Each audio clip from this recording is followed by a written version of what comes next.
The sun hung low over the dense forests beyond the Rhine, casting long shadows across the towering oaks and the thick undergrowth. Birds sang their evening songs, oblivious to the storm brewing beneath the canopy. The Germanic chieftain Arminius stood atop a ridge, his keen eyes scanning the distant Roman encampment nestled in the valley below. He clenched his fist around the hilt of his sword, its worn grip a testament to years of conflict. He had once ridden beside the Romans, learned their ways and spoken their tongue, but his heart had never belonged to them. Now, he would lead his people in defiance against the empire that sought to chain them. In the Roman camp, Governor Publius Quinctilius Varus sat within his tent, studying reports of the local tribes.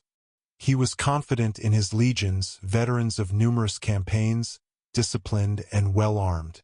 They had subjugated countless peoples before, and these wild barbarians would be no different. His officers moved between tents, relaying orders as the army prepared for the march.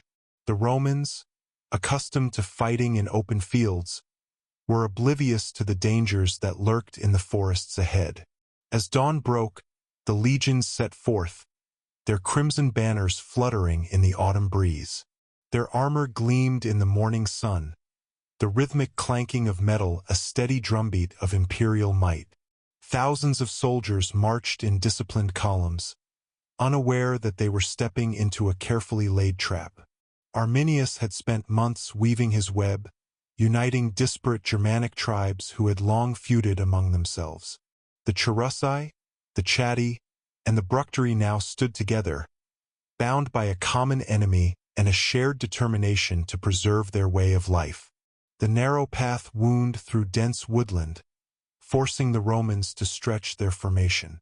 Arminius, who had feigned loyalty to Rome until the final moment, rode ahead with his cavalry before suddenly disappearing into the trees. It was the first sign that something was amiss. Moments later, the silence shattered. A hail of javelins rained down from the foliage, striking exposed flesh and piercing armor. The Romans staggered, shields raised, but the assault was relentless. Warriors surged from the shadows, their battle cries drowning out the screams of the fallen. Chaos erupted in the Roman ranks. The disciplined formations crumbled as soldiers fought desperately to hold their ground. The narrow terrain worked against them, their advantage in numbers rendered useless. Germanic warriors wielding spears, axes, and swords swarmed the staggered lines, cutting down legionnaires with ruthless efficiency. Varus, realizing the scale of the ambush, called for a retreat, but there was nowhere to go. The forest pressed in on all sides, and every path led to death. Night fell, but the slaughter continued. Fires flickered through the trees as desperate Roman soldiers attempted to regroup. Arminius and his warriors knew the land well, striking with precision before vanishing into the darkness. The wounded groaned, and the cries of the dying filled the air, mingling with the distant howls of wolves. For 3 days, the battle raged, each dawn bringing fresh horror to the trapped legions. Varus, seeing no hope of victory, chose to fall on his sword rather than face capture. His officers followed suit, unwilling to suffer the humiliation of defeat. The remaining soldiers, exhausted and broken, attempted to flee, but few survived. The Germanic warriors hunted them through the trees, striking down the invaders who had dared to claim their land. When the final echoes of battle faded, thousands of Roman corpses lay strewn across the battlefield, their once mighty armor now rusting in the damp earth. The victory sent shockwaves through the empire. Rome, which had believed itself invincible, had suffered one of its greatest defeats. The loss of 3 entire legions, eagle standards lost, officers dead, and soldiers annihilated, shook the very foundations of imperial confidence. In the Senate, whispers of vengeance mingled with fear. The Emperor Augustus, upon hearing the news, is said to have wandered his palace in despair, crying, "Quinctilius Varus, give me back my legions." Despite the Roman thirst for retribution, the Germanic tribes remained defiant. Over the years, Rome launched several campaigns to reclaim lost honor, but the forests of Germania remained unconquered. Arminius became a legend among his people, hailed as the liberator of the tribes. Yet his victory came at a cost. The unity forged in war proved fragile in peace, and tribal rivalries resurfaced.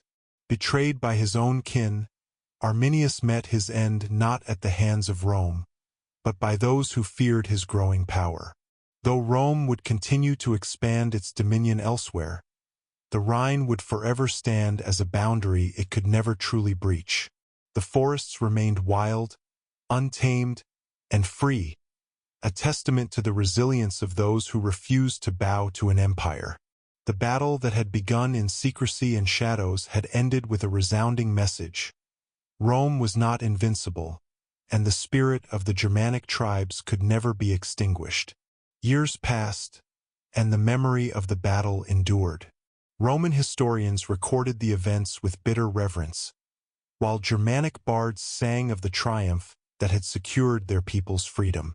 Along the frontier, Rome strengthened its defenses, erecting fortifications and outposts in an effort to prevent future incursions. The legions that replaced those lost in the battle carried a wary respect for the dense forests beyond the Rhine, knowing that death lurked in its shadows. In the heart of Germania, Arminius' name was whispered with both reverence and caution. Though he had achieved what many deemed impossible, his own people had turned against him. Accused of seeking too much power, he was ambushed and slain by rival chieftains who feared his growing influence.